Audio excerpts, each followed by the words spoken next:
let's get this party started, shall we? Yo! What's up, guys?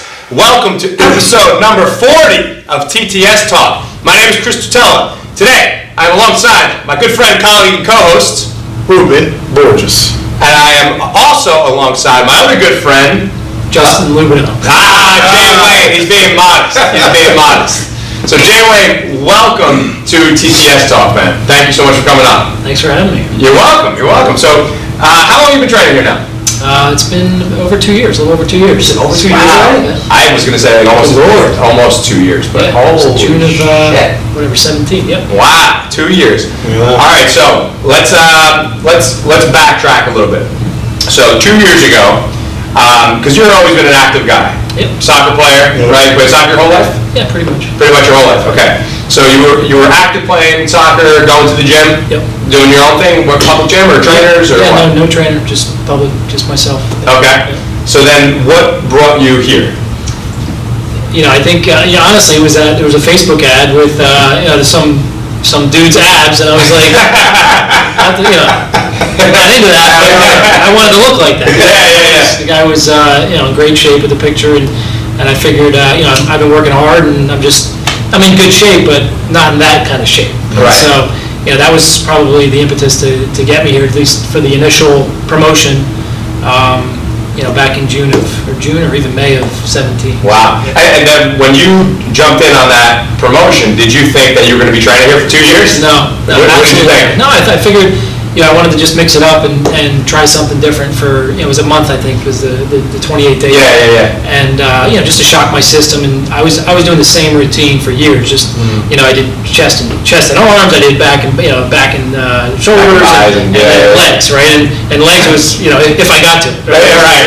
Always playing soccer. I would just never, do that stuff. And, I did it for a month, and it definitely shocked my system as far as the stuff we do here, the form. I figured a lot of issues that I had. I didn't even realize I had with how I was doing things, and some asymmetry somewhere.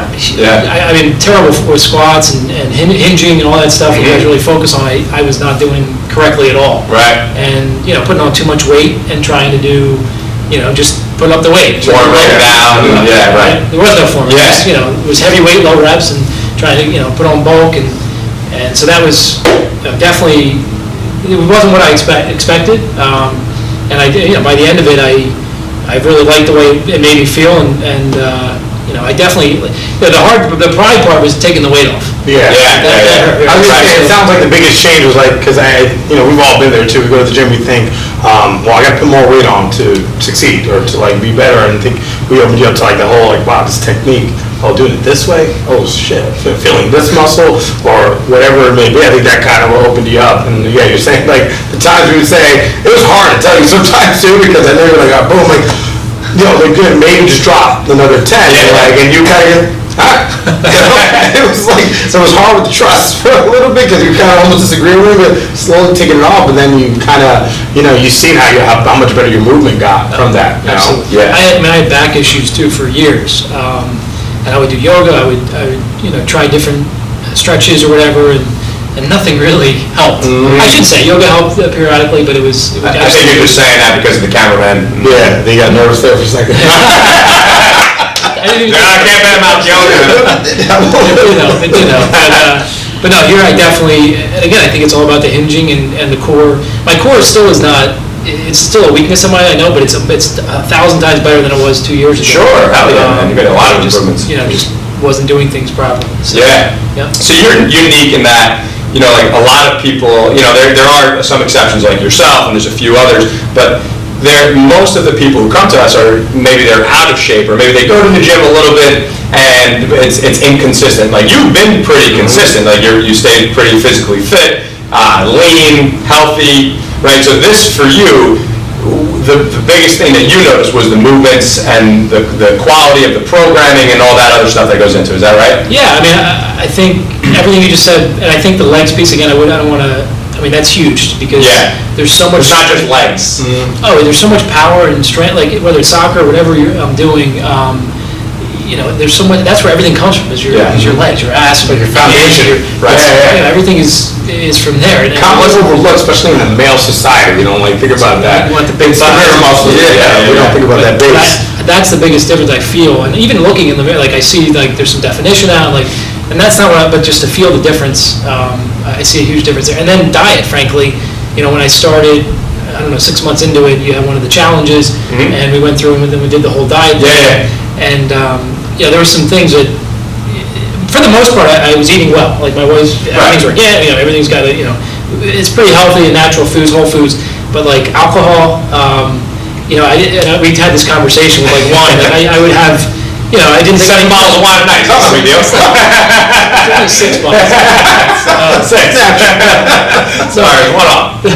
No, but in seriousness, like a glass or 2 or 3 a night, like I thought that was wrong. Like with dinner, whatever, it's just kind of natural. And I guess I kind of grew up with that in the house or whatever. And it was like I thought that was just normal, and I didn't realize the impact it was at. Like it didn't until I stopped that. Both from I see a difference in how I look, but then how I feel. Yeah. Like I think I constantly had a headache for like years. Yeah. I just didn't it was just a mild enough headache. But it wasn't I didn't know what it was caused by. But And you don't even think of it that way. It was probably due to obviously the sugar, but the dehydration probably. Yeah.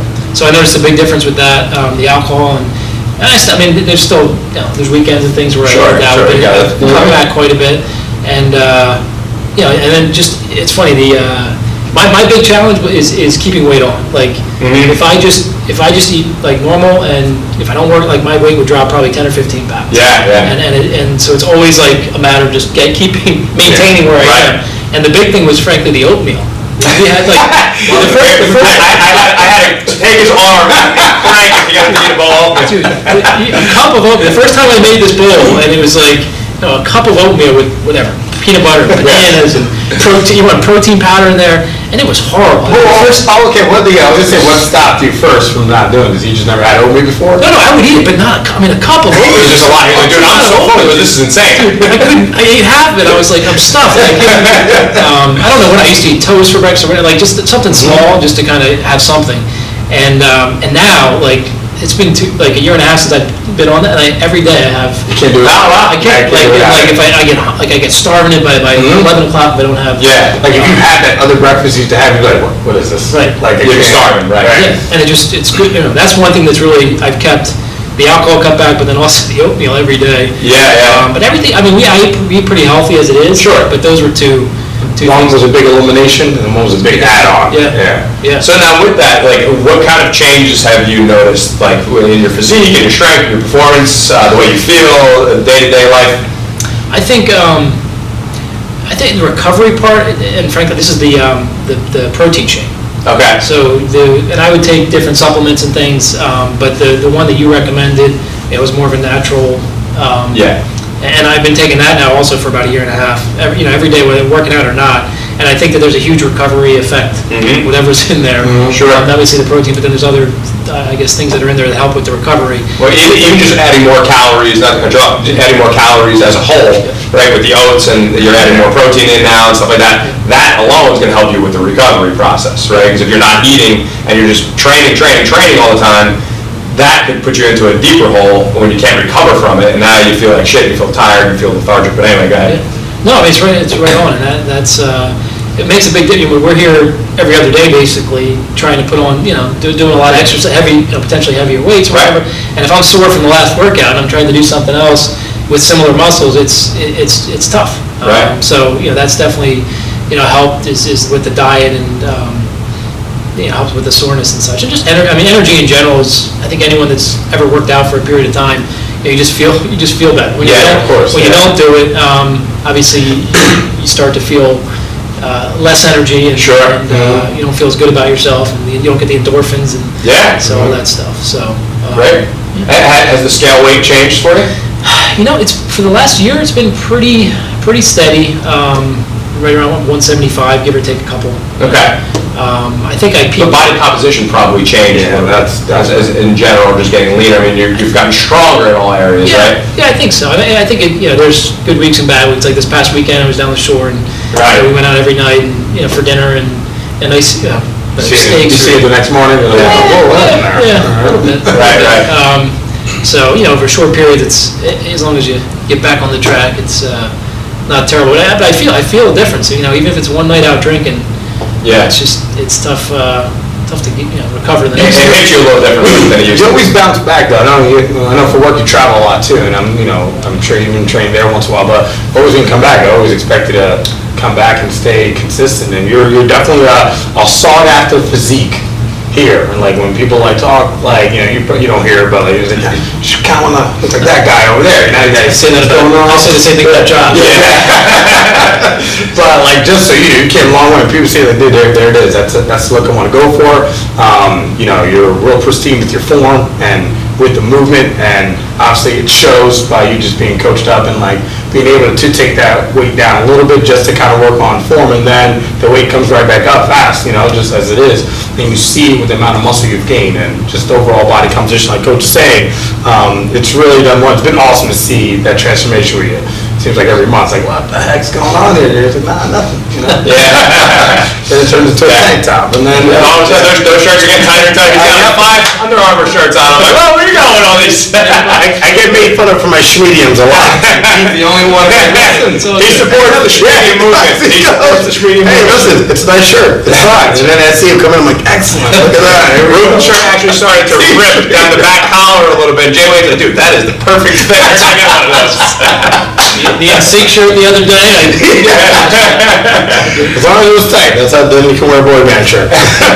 So Jay, this was your first experience working like with a trainer, period? Did you ever work with like a strength and conditioning coach? I knew you played soccer.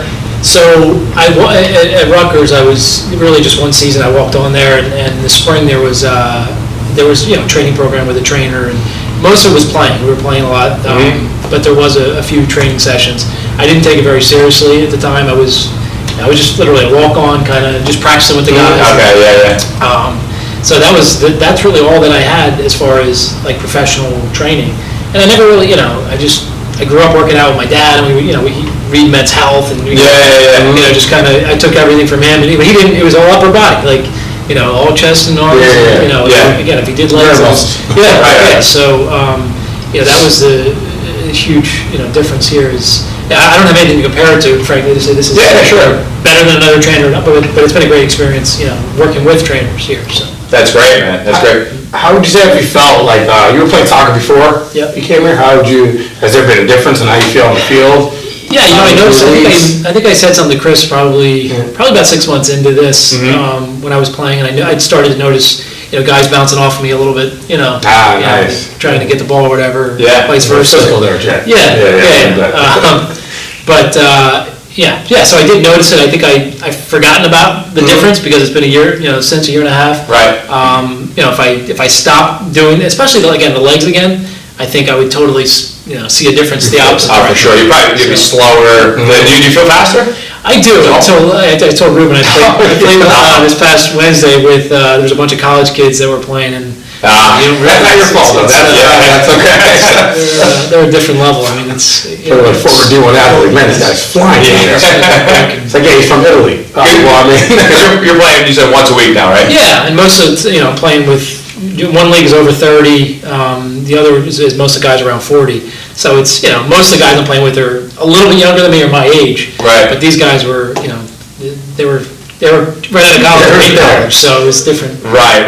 So, With those guys your age, how do you move compared to them? Are they constantly seeing like, man, Jay, there you go, nice play, or way to move? I mean, with comparable age, it's I'm at a different level, I think, than most. Nice, that's awesome. Because I'm shitting on everybody who is my age. It's like, the younger folks gets a little tough. For the 2-year-old kids, that doesn't count.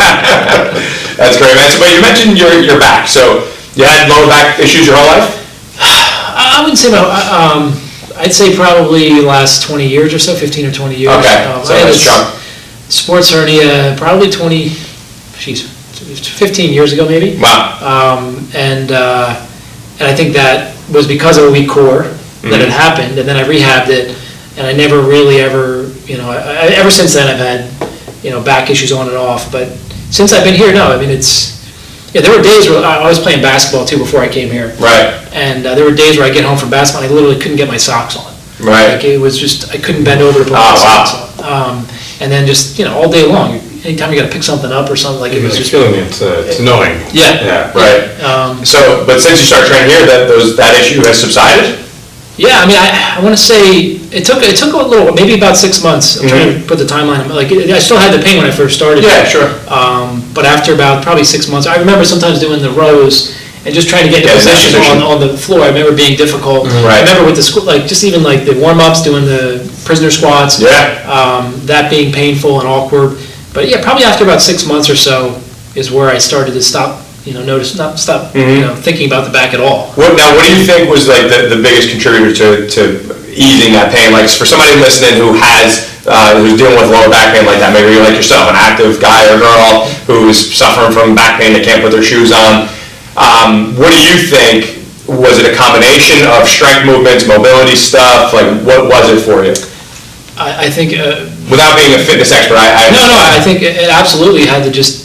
I think the hinging, just properly hinging. Right. And then developing strength in the hamstrings, the glutes, the lower back, right? Yes. And posterior chain. Yes, right? Absolutely. I mean, that's, because I wasn't doing it, like I said, I'm saying legs, but it's all those things you just said. Right. I'm considering squats and deadlifts. I never did deadlifts. Okay. At all. Right. Like when I say legs growing up, we did squats and then leg extensions, yes, leg extensions, yes, exactly. And then maybe some calf raises. Right. It was like that. Right. And so, I think the deadlift is awesome. I mean, and I just feel like all the way from, my upper leg all the way up to my lower back, right. That strength there that came with it. So yeah, I think that if you do it, you got to do it properly, obviously with the right weight. Sure. I think, if I had to pick one exercise, that exercise alone, I think would, again, with the right form and building up, would help a lot of people with back pain. Right. Or even squats. I mean, I think the combination of those two. Some of the pure back stuff, like the rows and things, I don't think those are as, I'm not going to say they're not as impactful. Right. Because it was a lower back issue that you were dealing with. Yes. But for me personally, I think those are the key. Yeah, sure. Without a doubt, there were times we had some big moments. I remember we were hitting squats or even like an RDL, like a barbell RDL, and how we're, whoa, Jay, that looks incredible. He goes, and even man, that feels good. I think even the squat pattern, was saying in the warm up, your squat pattern was a little off. Then we had the weight, it was starting to get full range. Now you get full range. Now it's just a matter of weight selection, all right, being strong in that. I think your RDL was one of the biggest things I've seen, which transferred into a really good deadlift as well. The way you were able to control how your range of motion was so much better. The stretch of the hamstring, you were feeling the muscle. You were kind of saying, oh man, that's what I'm feeling. I think you put all that together, it definitely goes a long way for anyone listening. Sometimes we had that lower back pain, that hamstring's a little weak, the glutes are a little weak, working them and learning how to activate them properly, it's definitely going to do wonders for you. Well, I'm glad that you said that, because I think a lot of people, maybe, and let me ask you this, before you came here, and your back was bothering you, were you doing any stretching or mobility stuff, or because I think a lot of people point the finger at flexibility and say oh, I got to stretch more, I got to do this. But the thing is, if you're weak, if you're unstable, then that is probably, it could be, everybody's different, it depends on the individual, but most of the time, you correct those issues. You develop more strength, you develop more stability. And when you're training properly, you're going to be addressing mobility and flexibility simultaneously while building strength. So if you're doing, let's just say an RDL, to stick with that example, that puts the hamstrings in a pretty deep stretch, right? So you're stretching those hamstrings dynamically while developing strength. You're getting a huge bang for your buck. So while you're putting muscle mass on, while you're getting stronger, you're also creating a deep stretch in the hamstrings. So we're improving our mobility simultaneously, and you sprinkle the other stuff in, like stability work and all that. Now all of a sudden, oh shit, my back pain's gone. Yep. It was just simple as that. It's an easy fix, on our end, but for most people, they don't recognize that. Yeah, and it takes time. You gotta be consistent. You can't do one set of RDL. It's like 3 sets. That's the thing. It's gonna take months. Yeah. I think. That was the key. I mean, it took, for me, if I had to guess, it was probably about that 6 month point. I think that makes sense. It was kind of that, because we had a cycle. It was like a quick cycle, and the second time around of hitting these certain lifts, and I was like, man, Jay, dude, awesome. And I'm not talking about the physique part. Yeah, that just came along with it, right? But it was the movements with the hinging and the squats, because I know that was kind of a new world for you. It was that was different. Yeah, squats for me still, for some reason, I still, I think the form is much better. It's just weight now. but adding weight to squats for me is still just a challenge. Well, listen, man. People are built for different exercises, right? So like some guys have that squatty build. They have short legs. Like for me, for instance, I'm pretty good at a squat. Like I don't have a world record, but I'm kind of built for that. Some people have real long limbs, so doing a bench press for them isn't the best exercise for them, right? Some people have short limbs. Right. So limbs, your bone structure, muscle insertion points. That all plays a huge role in certain exercises. So don't get bummed out about that. Yeah. Keep me taking pride in like how far you've come with it, because it's great. So a fun thing with you is kind of, we're always going to dial in on that, but now it is like, all right, let's be patient, let's keep getting up there. You're also real active. I know sometimes, you played soccer yesterday. I'm like, all right, well, this is going to be a rough leg day for you today, maybe. And then that's when we talk about like all the regulations, like maybe we're not going to go as high in weight because you just had 3 soccer games, and sometimes that can take a toll. Or volume, right? We're doing a lot of sets. We might have to say, Jay Wayne, take it easy, kick it back a little bit. Sometimes he doesn't listen. This guy likes to do it. We might have to calm him down sometimes, but I turned my head before and turned around. How did that plate get off there? He goes, not very calmly too. He goes, right. He's got this. Usually does too. It's usually okay. Yeah. Well, dude, so now you're 2 years in. You're the savvy veteran here at TTS. People are coming in, and you're the guy that's now helping them. Like, how has that transition been for you here? Like taking on a different role, almost from the beginner who now. You obviously you were physically fit and active, but you were a beginner in here to now being one of the leaders here and long time members. Yeah, it's fun. I mean, I get I kind of see like you said, different people come in here with different levels and different shapes and strength levels. Yeah. I enjoy seeing the progress of people as well. I mean, you guys are obviously seeing a lot more than you're here a lot more than I am. But even the times I'm there working out with people, and just seeing people progress and helping them. Even some of the veterans. I mean, that have been here for a year and a half or two. Like some of the guys that are going to challenge recently, just they lost some weight or leaned out, and their strength comes up. It's fun to see that. When the weights get closer to mine, I get a little nervous. You start stepping up your game. That's right. Yeah, excellent. But no, I do enjoy seeing that as well. I think it just helps everyone that's in here. If everyone continues to make progress, it just motivates everyone to keep getting better. You say get better every day, and I think that's that's an important mantra to live by. So. Yeah, no, I love that, man. Yeah, for sure. Get a little bit better every day. It's not going to happen overnight, so just get a little bit better every day, no matter what your level is, right? If you're more advanced, if you are a raw beginner, if you just get 1% better each day, over the course of the year, you're going to get a hell of a lot better. Right? It doesn't have to just be in here. I mean, just get better whatever you're doing. Exactly. Right. If you're somebody who's sitting on the couch and your diet sucks and you're just you're kind of like, just start by, hey, so, all right, look, instead of cookies, I'm going to eat broccoli. I'm going to go for a walk. Like that's step one. All right, cool. Let's do that. And let's just get a little bit better. For you at this stage, it's like you're already advanced. Okay, what do we got to do to get better? All right. Well, how old are you now? 39. 39. Knocking on 40s door. Yeah. But no, I mean, look, you look fantastic, and you're getting stronger. You're probably stronger than you ever been, right? Well, listen, we look at Romanian deadlifts and squats and a lot of those bigger movements. Yes. You know what I mean? Absolutely. I never did that. I mean, overall, 100%. And even with when I say that, when I didn't respond immediately, it's because I used to put on a lot of weight and not do things correctly. Right. So for doing things correctly, there's no doubt I've never been this strong. Yeah. 39-year-old Jay Wayne could give it to 29-year-old Jay Wayne. There you go. Yeah. That's it. Nice. Just my past. That's great, man. Well, listen, Jay Wayne, it's really awesome having you here as a member. I'm super proud of you for how far you've come, and now you're just kind of taking that leadership role now, and really just shifting gears in that sense, and now being that guy that look. Like I said, you've always been fit, so maybe people have always looked up to you, but now this is a different way now because they know you've been here for so long and you've been making progress to yourself, and now this is your way of now giving back. We could see that in you, so it's really awesome to see, man. So thank you for your commitment to this program and just for busting your ass day in and day out. It's really awesome to have you here, man. Yeah, I appreciate it. I appreciate all you guys do, and and all your little motivational videos and everything, emails, I think that stuff, you may not hear it a lot, but it definitely helps. You get that email on Monday morning, and Thank you, man. get your ass off the couch or whatever it is. Direct, and I appreciate that stuff too. Thank you so much. That means a lot, bro. Just to ask Coach, the role model you here, 100%, when people are here, they look up to you, and that ad that you saw that made you come in here, you can be that ad now. All right. Yeah, showing your ass. All right, guys. Well, I hope you guys enjoyed TTS Talk episode 40 today with my man Jay Wayne.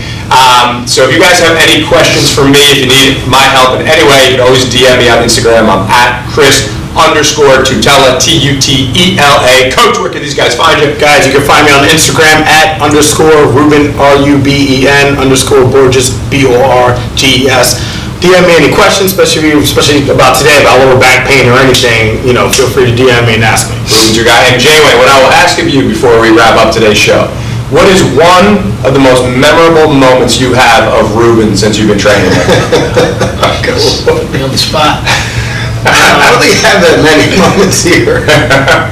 The moments are 10 years ago. Does it have anything to do with his Gymshark pants? Oh, okay. I'll give you those. He goes, I'll give you those. Yeah, that's gotta be it. Something. He didn't agree with those schmediums. He said sneakers only for the upper body, exclusively to the different level. I gotta bring him back. Shit. All right, well, dude, thank you again for coming on the show. It was a pleasure. Thanks so much for coming on. Guys, we will catch you next week on another episode of TTS Talk. Forgot where it was for a second. Catch you guys next week. Macho Man Randy Savage. There you go. Live on the WCW Network Nitro. See what I'm doing? Nice. That was good. I had the flu. We were supposed to spar, and I showed up with the flu. I was like, I'm just gonna take it easy. And then they're like, all right, you and Ruben are sparring together. I was like, all right, great. I was like, Ruben, let's just go easy today. I was sick as hell, man. I was like, I can barely breathe. That snot in my mouth. Ruben goes, all right, we'll take it easy. So we're taking it easy. You can tell the rest of the story. He's really intense. Like, man, I had the flu. I'm like, yeah, Chris, don't go today. He's like, no, I think I'm not gonna go. As I get there, he shows up. I'm like, Chris, what are you doing? Just fucking. I'm like, he's hard dedication. What's going on? I'm like, whatever. We decided, all right, guys, you guys gonna spar today. Here you go, Chris. So the sparring body, first of all, we're in the Elizabeth Rec department. So it wasn't like, it was basically just go and fight in the ring, right? And we had two cornermen, No headgear? Yeah, headgear, mouthpiece, that way. So before getting to the ring, I'm like, I got the flu. I just got to take it easy. I knew that too. I can go like 60-70%. Let's just okay, cool. So then we round one, ding. He's like, doing 3 rounds. Now it's looking like a WWE thing. The guy's like, all right, guys, come on now. You guys got a little harder than that. Yeah, come on. What you got, dance? So in my mind, I'm like, Ruben understands that I'm sick. He's not going to go too crazy. So what does he do? You got to go a little harder than that. But he was like really good. I was like, dude, this is really looking bad. Yeah. I was like, all right, come on, throw it. And then so he goes, snot is like flying out of my nose. I'm like, trying to breathe. I'm like, what the fuck, man? So now he's still coming he's aggressive. So now he's coming after me still. So I have no choice but to throw like a shot of desperation. So I just throw a red cross to try to take him. I'm like, no. I hit him. Now he's like, I was like, whoa, nice. And now we just kind of kept going. He has boogers on his nose. So now I'm like, definitely, I was like in bed after that. Like, that was the worst. So the part is like, dude, this is bad. It was like WWE. Like, we're like, so thanks, Ruben, for beating up when I was sick. How many rounds did it go? 3. It felt like 15 minutes. It felt like 15 rounds. Yeah. When we would do that 2 minutes, I just like. So 2-minute rounds? They were just 2 minutes. No, the sparring was 3 minutes. We did 3-minute rounds, which I disagreed with. I don't think we should have did that. It was stupid. I would like do it, and I wanted to keep a pace. That was how much time we got? And only 24 seconds. I'm like, what the fuck? Like, especially back then. Appreciate the guys. Oh my God. That opened my like. You see like a Floyd Mayweather and Manny Pacquiao, like the guys with that type of stamina that are going 12 rounds, and Floyd Mayweather in the 12 rounds, it's like the first round he's just like, you know, how on. So when you watch the sport, when you see like sometimes like this guy's quitting, he's not quitting. Yeah. It's phenomenal. He's standing up right now doing what he's doing. Just the other guy, it's unbelievable what he's doing. Able to stand up with that bounce and keep moving. I just find it it had me respect not only just fighting in general, but like, you know, the sport itself, any fighting sport. That's, we can work in some